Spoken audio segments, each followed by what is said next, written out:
My name is Caroline Cueva. In this video, we will be discussing what gamma rays are and the effect they can have on the human body. We will look at the population at risk as well as prevention options. Let's get started. Gamma rays are weightless packets of energy called photons. They are similar to visible light but have a much higher energy.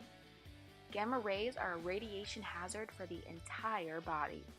They can easily penetrate barriers that can stop alpha and beta particles, such as skin and clothing. Gamma rays have so much penetrating power that several inches of a dense material like lead or even a few feet of concrete may be required to stop them.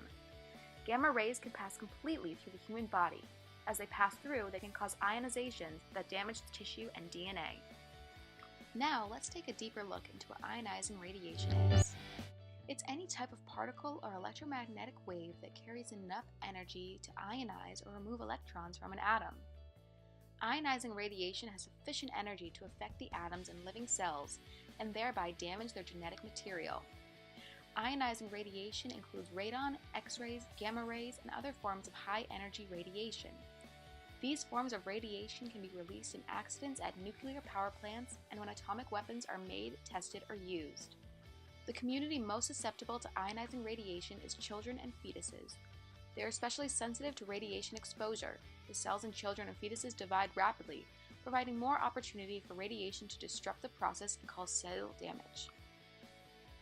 Now let's discuss risk evaluation. There are three main types of exposure. The first is natural background radiation, which comes from cosmic rays from our solar system and radioactive elements normally present in the soil. This is a major contributor to worldwide radiation exposure.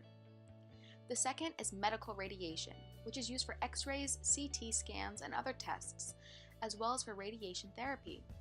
Radiation therapy is used to treat some types of cancer and involves dosages many thousand times higher than those used in diagnostic X-rays. Radiation is very effective as a cancer treatment because it can kill the cancer cells. However, it can also kill or damage nearby cells. When radiation is used to treat cancer, it must be pinpointed very carefully. The final kind of exposure is non-medical man-made radiation. This is used in small amounts in food irradiation, airport security scanners, and some consumer products. Exposure to man-made radiation can happen in certain workplaces or in communities as a result of above-ground nuclear weapons testing and nuclear accidents. An example of this is the Chernobyl nuclear accident.